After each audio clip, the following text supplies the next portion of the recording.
From the rolling bluffs of the Driftless region to the pristine shorelines of Superior in Michigan, from the Northwoods to the Kettle Moraine, Civic Media broadcasts across all of Wisconsin for all of Wisconsin. Take a trip with us across the radio network to hear from communities throughout the state.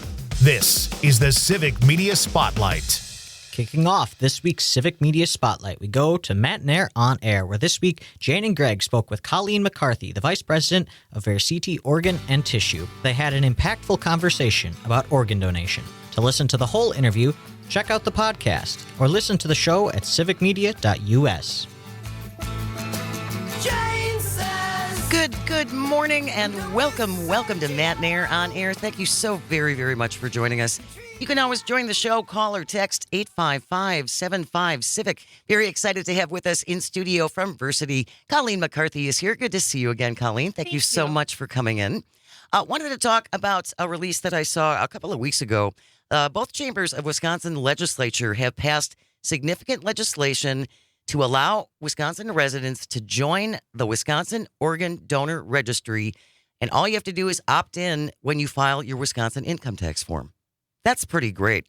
It is. This is such an amazing way to engage more people in Wisconsin to join the registry. So currently, most people, when they sign up to be an organ donor, they do that at the DMV. Yep. But your license is only renewed every 8 years. And so there's all this missed opportunity for somebody to think about organ donation. So with this bill, this now gives people a yearly reminder to think about organ donation and to, give the best gift you possibly can. Sign up to be a donor. Seriously, Collin, can you tell us approximately how many people are on waiting lists? Yeah, there are over 100,000 people across the country waiting for an organ and almost 2,000 in Wisconsin. Wow. And those patients that are waiting, they are just desperately sick and they are so hopeful and desperate for a second chance at life. So every single opportunity that we have to promote organ donation and to inspire people to sign up, it is so important. I think a lot of people always assume that it's all hearts. Everybody needs a heart. But there's many other organs that can be used, because as the daughter of a mortician, I can say this with some authority, you're not going to need them later. That's true. Just not. The majority of people that are waiting for a transplant are waiting for a kidney.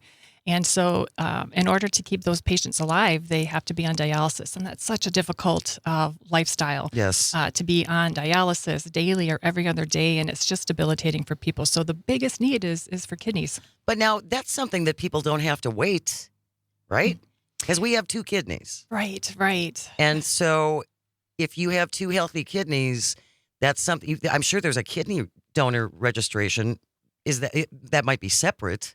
Right? You're right, absolutely right. It is separate, but it still is an opportunity. You can be a living donor. And, for every patient that we get off that transplant waiting list, that just only helps more people get that second chance. So there is an opportunity to be a living donor by working with your local transplant program to say, hey, I want to donate a kidney. And they will make sure that this is a safe option for you.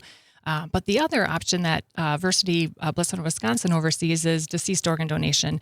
And so, it is so important that any way we can raise awareness through living donation or deceased donation is just so important. And what amazes me, too, as I've talked to various people about this over the years, you can use everything from eyes to corneas to skin, right? I mean, nothing has to get wasted. Right. Yeah. One tissue donor can help over 75 people. And one of the main utilizations of tissue donation is recovered skin is used for breast reconstruction after mastectomy. So really? All these women that have suffered debilitating cancer and have, breast cancer survivors, many of them can have a reconstruction surgery, and that comes from a tissue donor. Wow. I did not know that. We just got a text from Chris in Janesville who said our close friend's son passed and was able to donate 5 organs. Wow. So important. So important. That was hard to read. Wow. Okay. And I got to say, these donor families, that text you just got, these donor families are so incredibly generous. And, in the middle of devastating loss, in the middle of grief and crisis of losing their loved one unexpectedly, they think of others and they say yes. And that is such a gift that these families will allow their loved ones to live on in others. And the peace and comfort that it gives these donor families down the road, again, this is so helpful for them. It's helpful for patients, but it also helps these families get through some really difficult grief. I bet it really helps in the healing. It does. To know that your son or your wife or is living on. Yes. A part of them is living on and bringing joy and a fulfilling life to others. Their legacy lives on. Right. Yes, it's amazing. That's wonderful. Example. Colleen McCarthy is our guest. She's with Versity, Wisconsin, and we're talking about organ donation. And now, is it still waiting? Are we still waiting for Governor Evers to sign off on this? That's right. That's the next step. Okay. So this measure passed both houses. Oh my God, we actually got something done bipartisanly. but this happens. Yes. This does happen. Yes. And we like to highlight things where both sides can actually come together and do something. I don't know. That's good for everybody. Yes. So that's great. So what this will do is allow Wisconsin residents to sign up to the organ donor registry just when you file your Wisconsin income tax forms. So we're waiting for the governor to sign it. So this would then kick in maybe next year. That's right. That's right. Is this something, Colleen, that's less hush hush, that you factor that people are more willing to talk about this? I think that's been part of the problem that we've seen our organ donation registry flat for several years. It's not always necessarily a fun topic to talk about. And so, really the decision to be a donor is part of your, end of life planning, your health, your advanced healthcare planning, what you want to happen after you're no longer here. And so that's not a pleasant topic. And so we just want to highlight, the need for organ donation and focus on that and what an easy gift that you can leave behind. Well, and you said something very important, and I hate to be, no, I'm it's my job to be the killer of joy. You have to write it down. It has to be either on your driver's license, because I'm an organ donor, and so I have the little dot on it that says that I'm an organ donor, or it needs to be in your will, because tragically this does happen. After some people die, their family decides they want to do something else. It happens. And there's nothing stating the fact that you wanted this thing. So you absolutely need to be very precise about this and make sure that it's all done legally so that your wishes are followed. And again, we've talked to, we have a friend who's a lawyer who Joe McClure. Yes. Who we've talked to about setting up plans for, states and as you age. And these are hard discussions. But it's the circle of life, baby. It is. Yeah, you're right. And, it's one less decision that your family needs to make at a very difficult time. So it can take that burden off a family to make that decision while they're dealing with so many other difficult things in the middle of sadness. So it eases burden for your family too. So when we talk about the difficult decisions, when someone decides or they're in the decision-making process to donate an organ while they're still alive, of course, I've had it on my card since I could drive, and I don't have to worry about it when I'm gone. But if I'm looking to donate something, what are the biggest myths or concerns that people are faced with, or they're thinking going into it, and how do you dispel them? Because, you're, giving up a kidney or giving up whatever, and people might be scared of that. I think that's one of the reasons why the conversation's hard. People are just scared of the unknown. Oh, you're right. That's a great question. One of the things that we consistently hear is, if I sign up to be a donor and I'm admitted to a hospital after a terrible accident, will they save me, or will they let me die so my organs can be used for someone else? And that's a fear that we hear. I didn't know that at all. That would never have crossed my mind. Oh my gosh. Yeah. And I think that speaks to, lack of trust in healthcare systems. So I think, the lack of trust impacts organ donation. Disparities in healthcare impact organ donation as well, unfortunately. And so we just have to keep reassuring people that every effort is made to save your life. That's the goal. That's always the goal. And this only happens after all of those efforts have been exhausted. Yeah. And if that were happening, I think we'd be hearing a lot more of organ donations. They're up 100%. Yeah. Right. What? And and I lost my cousin who just had asthma. Meanwhile, lots of dead died people. from asthma, but it reminds me of the movie Coma. Oh. This is going back a long, long time ago, but that was the premise. They intentionally put people into comas so they could harvest their organs. That doesn't happen. It does not. That does not happen. No. And Chris from Janesville, who shared that their close friends whose son passed, they were able to donate 5 organs. Chris wanted us to honor Connor, Nikki, and Brad. That's wonderful. Absolutely. Question from a texter from the 262. What happens to the rest of the body after the selected organs get removed?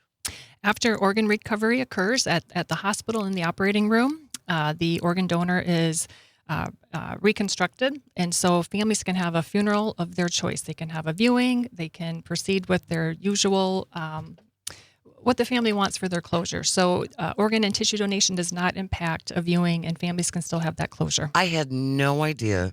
I always assumed it would automatically be cremation, but that's not accurate. No, not at all. Not at all. Families can have that, that final goodbye in any manner that they want with organ and tissue donation. Collin McCarthy is our guest from Versity, and we're talking about organ and tissue donation and how important it is, and a new bipartisan measure in Wisconsin that has now gone to Governor Evers' desk that would allow folks to sign up to be an organ donor when you file your Wisconsin income taxes, which I think is great. Catherine from Madison, listening here on WAUK. Jane, does organ donation cost the donor family any money? Oh, another great question. And no.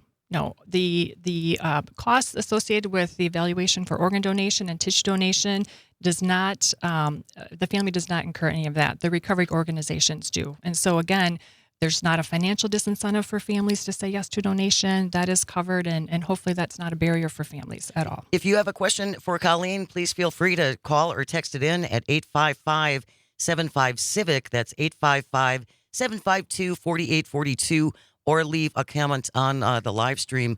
Okay, here's my question, Collin, because I'm an organ donor and I have not necessarily lived the healthiest of lifestyles. So what if they open me up and it's like, yeah, none of this is good? That's a good question too. Yeah. Put her back, send her away. A lot of people make assumptions that they may not be able to be an organ donor based off of their health history, but that's not the case. There's such a desperate need that patients that are waiting for a transplant can accept organs that may not be in perfect condition. Really? So, for example, we can recover and transplant organs safely that from donors that have HIV. The oldest organ donor in the country was 96 years old. Seriously? Yeah, and so there's very, very, very few medical rule-outs for organ donation.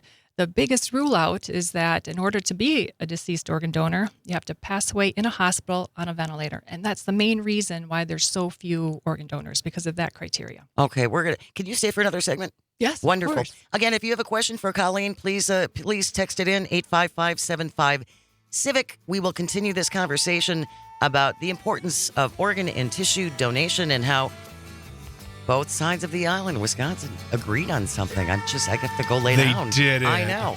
Matt and Air on Air is part of the Civic Media Radio Network and airs across the network weekday mornings from 10 till noon. To learn more about this show and all of the Civic Media programming, check out the website at civicmedia.us/shows. Next up on the Civic Media Spotlight, we go to Nightlight with Pete Schwaba, where this week, Pete welcomes Jeopardy rock star and Green Bay native Dr. Ben Chan to the show. Hey, welcome back. Oh, I got the lights. I got to hit the lights, Conrad. Show's called Nightlight. Here we go.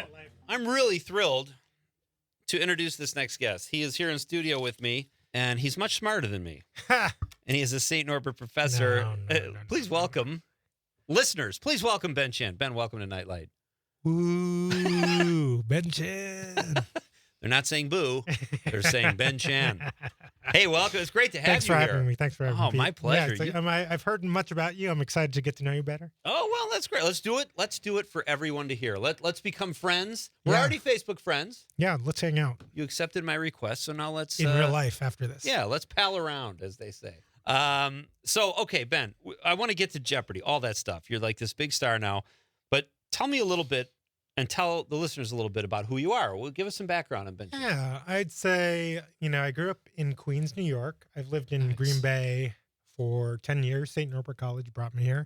So, you're a professor of philosophy, correct? Yes, correct. Who's your favorite philosopher? I have a couple of different tattoos of quotes from Immanuel Kant. Yeah. Oh, for some reason I knew you were going to say that. That's so weird. I guess there's kind of a funny story. Tell us about what made you and the circumstances. What inspired you to try to get on Jeopardy? Walk us through that.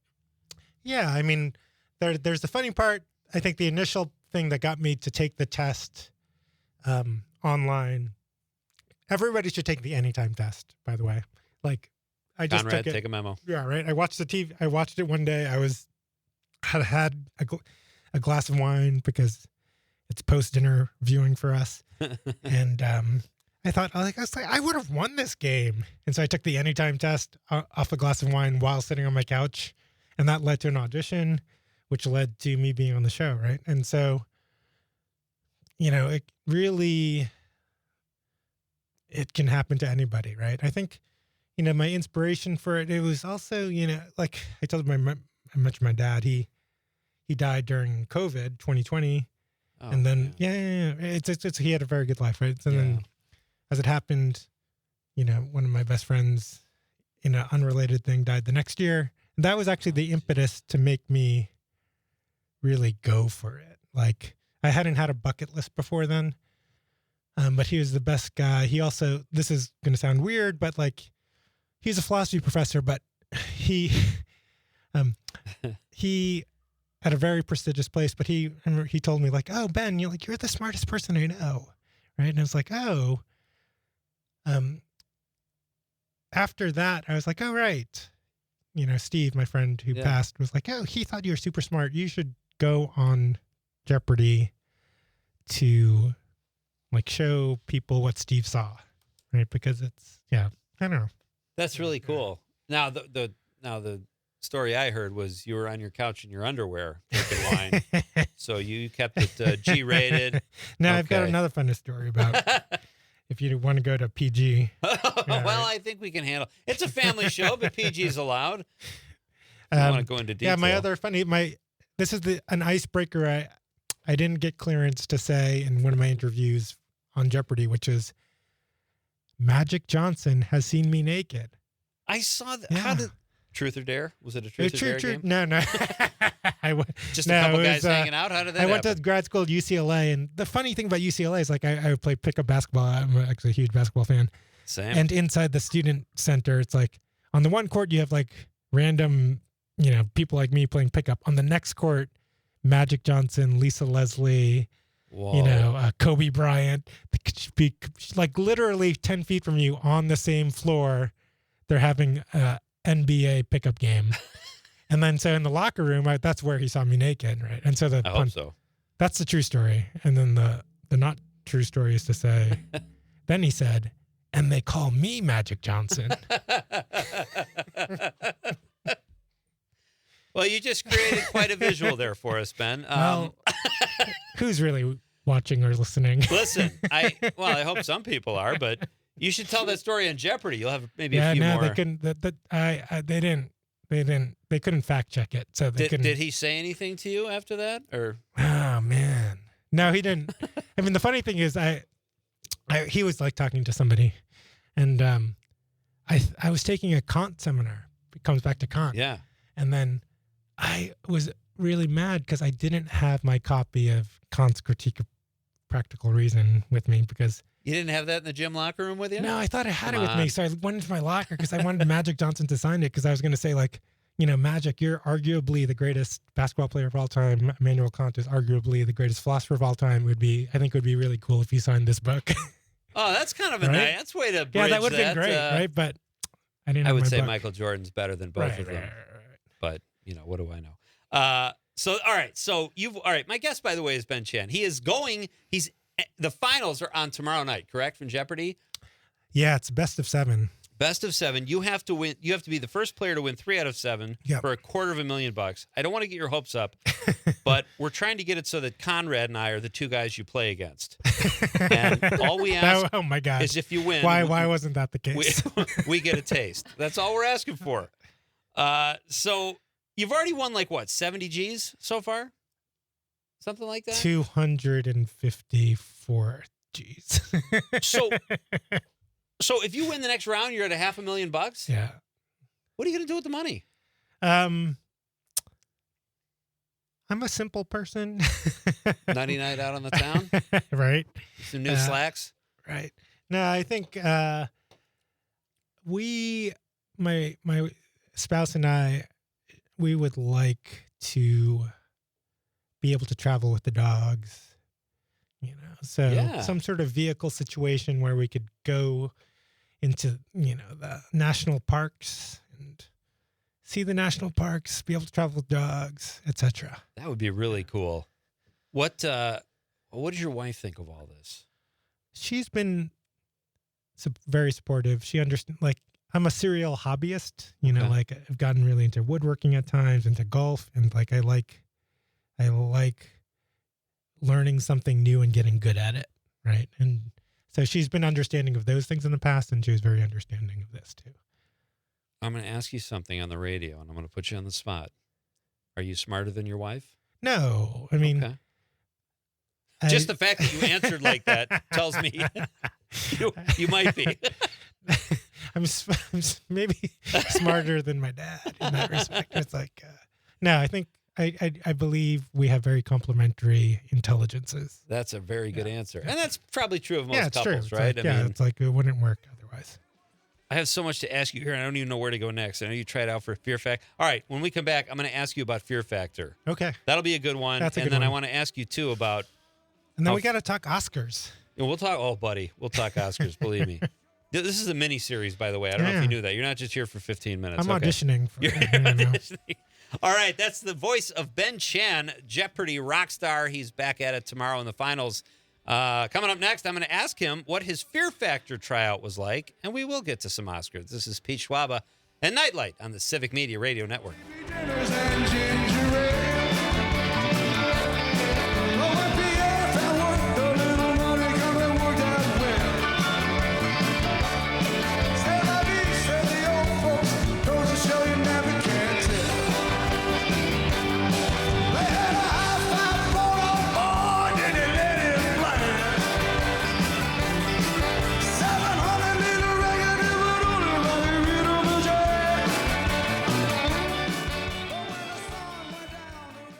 Nightlight with Pete Schwaba is part of the Civic Media Radio Network and airs across the network weekday evenings from 8 till 10. To learn more about this show and all of the Civic Media programming, check out the website at civicmedia.us/shows. Next up on the Civic Media Spotlight, we go to Maino and the mayor of WGBW, where this week they welcome to the show Caleb and Collin Posselt for their live music series. Now, once again, Maino and the mayor, John Maino and Jim Schmidt. Hey, thank you very much. Welcome back. We're having a fun time on Friday morning here, and we're now live from the City Deck Landing Studios. Feels like Friday afternoon, huh? I know, right? But we got Dennis from the Glam Band, and he's got some very special guests for his very special segment. Dennis, take it away, buddy. Take who? Hey. Well, take two, as a matter of fact. Look at these guys. Oh, I like In that. studio today, we have Caleb and Collin Posselt, and let those guys tell you about who they are and what they're all about. Well, thanks for having us on. I like that little segue. Hey, it just happened. That just happened. He's That was pretty magical, good. man. That was I'm or- telling you. He's a magic man. Tell you, if you want to meet a guy that's good on his feet, it's Dennis. He's a over very organic man. yeah, we're take two acoustic. Thanks, guys, for having us on. Appreciate it. very much. Fantastic to have you guys here. Thank you so much. We'd like to thank you and your beards for being here, by the way. You We could got- be- They're happy to be here. When you could do a little ZZ Top tribute, couldn't you? when we were we've gotten that before. We hear that ZZ Top. People ask them if they're take two. Oh, I believe And that. that's just wild. Or no. But no, we're brothers. We've been playing for a while, since we've been young. Doing it started with high school talent shows. Middle school talent show. Yeah, middle school talent shows. I mean, not high school. And you survived. And We we survived. survived, and Wow. we've just been doing it ever since. Kind of took a hiatus for a couple of years because of work, Because we got real jobs. because we got real jobs. Yeah, but unfortunately, you can't get rid of the itch to play music. So That's fantastic. I know when you get out of high school and you get to adult life, there's a transition that goes on, trying to figure out, get your feet on the ground, Yeah. moving on with that. But you navigated or gravitated back to playing guitars and playing together again. Yeah. Yep. So that's awesome. That's beautiful. So I couldn't do that with my brothers, for example. There's just no way. We're way too different. But you guys, on the other hand, I mean, right down to the beards. Look at you guys. Yeah, our parents always kept us pretty close. They didn't let me pick on him too much. Well, I can see why. yeah. I mean, you both could handle yourselves. Believe me. You clean up in my household. I tell you what. yeah. Yeah. Hey, remember we were talking about how Jim said the Dalai Lama had the softest hands? I was You going shake there. hands with these two guys? Yeah. These are workman Yeah, hands. they must work out. Yeah. Yeah, I play guitar a lot. That's part of it too. It's part of the I guess when you play guitar, it's what do you call it? The Calluses? occupational hazard, if you will. Yeah. Yeah, there's the road maps on these things. Yeah, Look I at believe this it. topographical map of Wisconsin. None of my roads go anywhere. Why is that? What's wrong with my? Because you're a local musician. Wow. That's kind of That hurts. That hurts. That almost made me pass out. That was heavy, man. Well played. They'd be the first ones to say it when you're a local musician, eh? Well, You know, one of the things I love about guys like this, like what you guys said, is, and we talked with Dennis about this and other guys, the local, and we really want to feature local artists. Like what you said, I could picture guys doing middle school talent shows because that shows what you love, and you are still doing it right now with full-grown beards. You're still doing what you love your entire life. I Yeah. salute anybody that can do that. amen to that. Yeah, thank you. Yeah. That makes me think too. Like, what was it that got you started at the middle school level to do that? Was it a teacher that did that? Yeah, for you or- always. Well, Yeah, I go always ahead. tell the story because it's what happened was Collin really hated going to school, so he'd fake tummy aches every day. This was in elementary though. This is when I was in 3rd grade. So. yeah, and I he'd mean, I fake had tummy senior aches slide. every day. I So, had senior slide in the 3rd grade. I know what you mean. so my mom was like, "Well, if you hate going to school that bad, we're gonna homeschool you. We'll try homeschooling you." And so he had to learn an instrument. Collin, the younger brother, had to learn an instrument, Okay. and he wanted to learn piano or guitar. And at the time, being a young kid, I have my judgments about things and and biases. And I said, well, I don't want you to turn into a little weirdo, so I don't want you to be a nerd on the piano. You should learn guitar, and so then he actually just gravitated towards the guitar. But then every time he went to a guitar lesson, I had to go with because I wasn't old enough to stay home, and I'd get jealous that he was playing guitar because I thought it was cool. So every time he set the guitar down, I had to pick it up, and so There's the glue between the two right there. There's the glue. That is an But awesome Caleb- story. But Caleb just started singing, and then I we just sang because realized, I oh, had he's to. good. We were gonna play I think my 5th grade talent show, so he was in 3rd grade, and so we decided to play "Patience" by Guns N' Roses, Oh, nice. Good and start. someone had to sing it. So, I got a quick story, not to deflect from you guys, No. but I did a 5th grade. I think I was in 5th or 6th grade. We did a talent show back, and then I know, and that's when you told me that, and these guys kind of did the same. I love that's the way you guys got into the music, and you're still doing what you love. Scary for me though. The song we chose wasn't at a party. Could have been the whiskey, might have been the gin. 5th grade. Oh my God, we got laughed at and had no idea why. No, moving right along. True Love story. I can't make that up. Love it. Yeah. So tell us about what the Take Two acoustic, how that started, how long ago, and how often you guys play, et cetera, et cetera. that pretty much started, right around then. But we started, The name brand Take Two actually, acoustic. The name actually, brand so Take Two. to credit Russ Reiser a little bit. Russ Reiser from Vic Ferrari, a longtime friend of ours. Right on. We'd go watch his acoustic shows, and we've been kind of watching him on stage for a long time. And we started to think when we were young, like, well, let's we don't want to get jobs. Let's make some money with guitars a little There bit you if go. we can. So we started. Our parents helped us make the investment. Thank God for them. And my dad said, if you guys will actually stick to it, I'll help you buy some equipment, and we'll. Wow. He bought a cap for his pickup truck so we could haul gear around and keep it dry. And every weekend, Friday nights after school and Saturday nights, they were carting us around to gigs, and our And they mom haven't- was and the they haven't missed a show. secretary answering the They phone. seriously haven't missed a show. Our parents have been the Wow. best, the number one. I mean, Yeah. the best parents. That's But, amazing. But Take Two, we literally were just like, hey, we need a name because this. It was Rick Puffy. I forget the name of the bar. It was a But bar in he Little let- Chute. Yeah, he let us play a Pop in again. Pop in. Okay, He sure. let us play a 2-hour set there, and so my dad set up for the first time, and he ran our sound, and we played, and we're like, we need a name, so we just thought of the take sign, The for take like, board for the like a take- movie. Take one. So we just pasted that and added Take Two to it, and we'll just be like, well, we'll take two or two guys. Clever. Love it. And There's sometimes zero- we need there's a zero. second take. There's and we often need a second take, yeah. But there's zero great meaning behind that, so. So do we want to go to the song now? Great. You want to do a song now and then maybe another one? So Yeah. It's your show. It's your your game show. So I Yeah, just if you want guys to. want us to do that. So tell us about this. This is kind of neat. These fellas, they like fly by the seat of their pants. Tell us the story about Absolutely, this. we do. They're going to That is what play we an do. acoustic song that they just wrote yesterday. Okay, well, so Tell us about that. yeah, so me and Caleb, we were talking the other day. can I pause? Yeah, go This ahead. happens a lot. One of us will be having a crappy day at work, and we'll text the other guy and go, dude, we need to write a song because it could make us famous, and it might help us not be able to do this stupid job anymore. There's your motivation. And we've been saying that for years. Take this job and It's this, the dream of the every cool musician's dream, right? But we suck at rating songs because we never finish them. Because we're our own worst critic. It's like so heavy, we criticize ourselves. Like, I write lyrics or he writes a riff, and then we're like, oh man, that sucks. That's corny. In the words of Dalai Lama, let it go, man. Yeah. I'm sorry, Frozen. I was way off. Hey, Dennis. What? Ask them if they'll do us a special favor.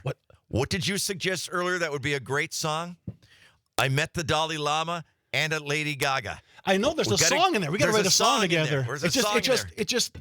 It just got that rhythmic rhyme to it. There's material there. There's something there. Yeah. Your people get in touch with my people. We'll work this out. There needs to be a refrain though. Soft hands, warm soft- heart. Yeah. Okay.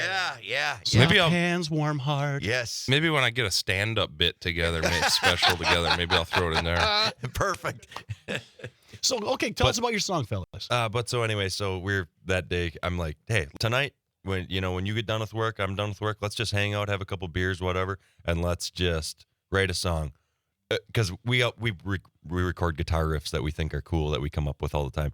So we're sitting in the living room, and I had this 12-string in my hand, the 12-string acoustic here, and I was just playing this one little riff, and I'm like, God, that sounds cool. And Caleb just out of nowhere just writes lyrics to it, and it's got like a universal meaning song about. I kind of had a bit of a tough week, tough day, and I'm like, I got some lyrics that I think apply to a lot of people, and that's what I kind of had in mind. But me and my girlfriend just got back from vacation at midnight last night, and we had only played this song once through before that. So I said, at 1, 2 in the morning this morning, we were going through this song, and so yeah. Well, whether it's a game show or a new song, this is a place to experiment. So you guys take it away.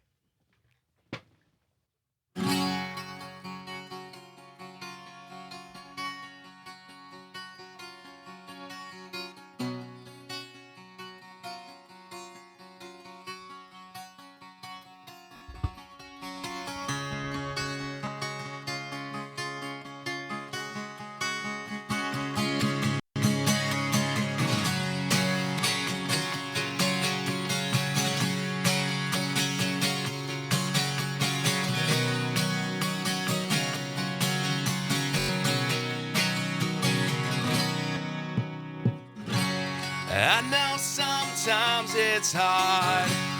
We'll come back and restart someday. Always someday. We can always recharge. Sun will rise again up someday. Tell me someday. Will we get where we've been going? I think we'll always find a way. I should trust myself when I say I am doing something. See then trio. I know my mind and I know my heart, I know my soul, I feel then a trio. We'll look back and we'll cry, tears of joy in our eyes. Something, we built something. Will we get where we've been going? I think we'll always find a way.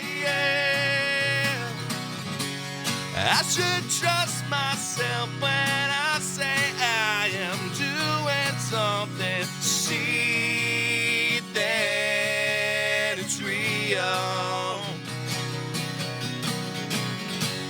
I know my heart and I know my mind, I know my soul, I feel it then, it's real.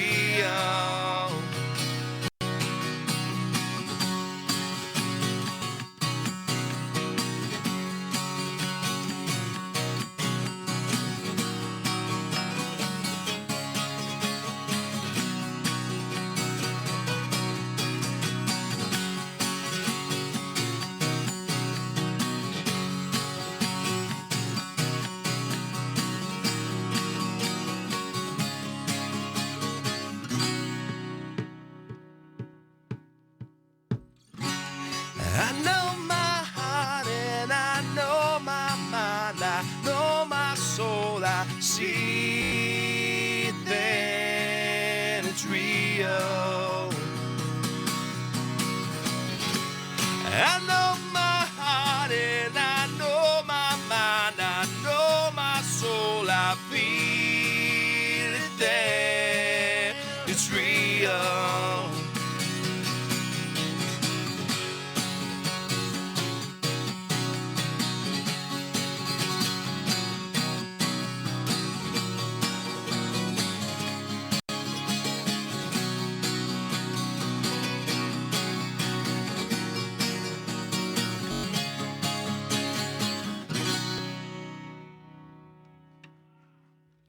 That's the about first you, time we man. made that song through without No messing kidding. up. I was like, we got to the end there. I'm like, hey, we actually We got it did without it. making a mistake. That just happened. Caleb and Collin Posselt, ladies and gentlemen, from Take Two Acoustic and the full band Avenue 55 here in studio with us today. Yes, sir. Fantastic, fellas. Thank you very much. Honestly, Thank you so guys, much that for was having us. fantastic. Wow. I got tears in my That eyes. was That's- outstanding. Can you guys strum a couple of things as we go into break? Just anything? Absolutely. Take us out.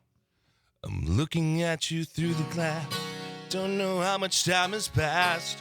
All I know is that it feels like forever. And no one ever tells you that forever feels like home. Sitting all alone inside your... Maino and the Mayor is part of the Civic Media Radio Network and airs on WGBW and WISS weekday mornings from 6 until 8. To learn more about this show and all of the Civic Media programming, check out the website at civicmedia.us/shows. Closing out the first hour of the Civic Media Spotlight, we go to Up North News with Pat Kreitlow, where this week Pat welcomes Chad Holmes of The Chad Holmes Show to discuss different approaches to governing by our Wisconsin senators. If you are in the Wausau area and listening to Bull Falls Radio, you're going to hear that tune again in just about 15 minutes as Chad Holmes gets set to take his show to the airwaves in the Wausau area, and he joins us now to help us talk about some of the issues that he's working on there. Chad, good morning. Good morning, Pat. Hey, I'm actually going to start with you because you obviously you're not just talking about local elections in a couple of weeks here, but of course we're looking ahead to November and talking about people who are getting things done. And while we've had a lot of fun, with Eric Hovde's not so great launch of his Senate campaign, you've got Tammy Baldwin, who's again explaining the ways that she's getting things done in the latest federal spending bill.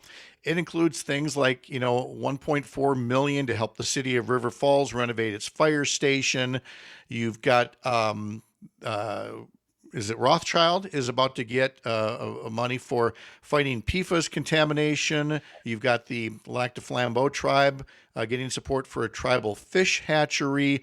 A lot of things here about affordable housing and about senior housing if you want to keep our seniors in rural Wisconsin. So for all the talk about commercials and rhetoric, I mean, actions truly should speak louder than words, even in a campaign season. Absolutely, 100%. And that's the thing that I find worrisome right now. I mean, even when you just talk about some of the basic issues that you talked about earlier, when you were talking about, Trump talking about Orban. And I'm thinking, how many people actually know who Orban is? How many people know what Tammy Baldwin does on a daily basis? How many people know what Ron Johnson just said? I saw a story yesterday that he was on one of these right-wing television networks, Real America's Voice, so of course that's where Ron hangs out a lot, said that inside the bubble, Johnson said, Republicans say, we need to get a result. We need to effectively govern. To me, that's almost code words for we got to do Democrat light. I think we'd be far better off if we never passed another piece of legislation. Effective governing is a Democratic issue. And that's what Tammy Baldwin does. The idea that Johnson thinks we should never do anything shows it's a real basic difference between the two senators we have. And I just hope that when we talk about it and others put out the information, people realize that what she's doing is not political. It's doing the job. And when someone like Johnson says, when people say, well, we should effectively govern, that he automatically goes to a default that says, that's Democrat talk. I mean, it makes you shake your head. But It sure I does. agree 100% that Tammy Baldwin has, for 2 full terms now, basically been a meat and potatoes legislator, which is again what all these legislators should strive for that so few do. Just do the work. Just do the work. That's all we're looking for. So when you hear comments like from Ron Johnson, and when you think of a legislature that's going home for the next 9 months, getting paid rather than actually do their job, it's really not a stretch to say that folks like Ron Johnson, who aren't just hostile to democracy, and his record clearly indicates a hostility to democracy, but you really are talking pro-aristocracy, that the benefits in our community should really come from the benevolence of the very wealthy, who will fund, private academies and create businesses. They're the job creators. And again, it's that kind of an attitude that, we tried to avoid when we created this country, almost 250 years ago. The idea that they know better, that they know what they're doing, and that if they decide that this is an area to invest in, they know better. But the thing about the history of the country is, we unfortunately, another area I don't think people realize. I mean, if you again go back to the late 19th century, the Gilded Age, and people like Johnson, people like Trump, people that I think are leading the mega movement. I would think that if they put a chapter in their Project 2025 on that those truly are the good old days, and those are not the good old days. If you go back to that history, that's where they want to go. They want you're exactly right. They want everything to be optional. That the benevolence truly is that they know what they're doing. And again, it goes going back to a full circle. Donald Trump is not intelligent enough to keep his mouth shut about his true beliefs. When he brings up guys like Orban all the time, he is constantly saying exactly what he is and what he wants to do. Will people listen to it? And I worry about that. Our friend Tony Zimmerman says on a comment on YouTube, they're expected to do the job they were hired for. Seems like that's on us for unrealistic expectations. By the way, real quick about that idea, the same people that constantly talk about getting people off their couches are probably sitting on their couches most of the time for the next 8-9 months. Oh, that's certainly the case with the hypocrisy is at times incredible. Let's look at what's happening closer to home by you. I was supposed to have Wausau Mayor Katie Rosenberg on last Tuesday, but ended up needing a sick day, so I've not connected with her in a bit. What can you tell us about the mayor's race in Wausau? Well, she popped on over on Wednesday. I was like, what the heck? Pat put her on the day before I got her on. She's taking away all my thunder. So unfortunately for you, you got under the weather, but the mayor is here. And again, something that I find very impressive about the mayor is going back to the guy that we were just talking about, Johnson. The mayor faces a lot of tough issues and questions. And she's so open about talking about the water issue, talking about budgetary issues, talking about the unhoused, the issues that are faced in this community. And again, that's something that I respect. I think, again, it's going to be there. This community is a lot like the state of Wisconsin. It's not going to be an overwhelming election. There's again, we have plenty of members that have different political philosophies in this community. It's going to be a very interesting last 3 weeks. 3 weeks away. I know there's going to be a couple of joint appearances coming up with her and Alderperson Doug Denny. It's going to be about getting that message out there and making sure that you maximize the folks that it's about the meat and potatoes of running a campaign, because you cannot sit back and just assume folks are going to come out.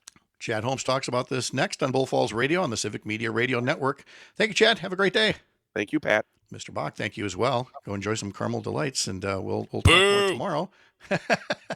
And a reminder that Up North News is the Wisconsin digital outlet for Courier, a pro-democracy news network, building a more informed, engaged, and representative America. Follow us on social media. Look at our Facebook page and subscribe to listen on demand where you get your favorite podcast. Have a great Tuesday. We'll see you tomorrow morning. Up North News Radio with Pat Kreitlow is affiliated with the Civic Media Radio Network and airs on select Civic Media stations weekday mornings from 6 until 8. To learn more about this show and all of the Civic Media programming, check out the website at civicmedia.us/shows.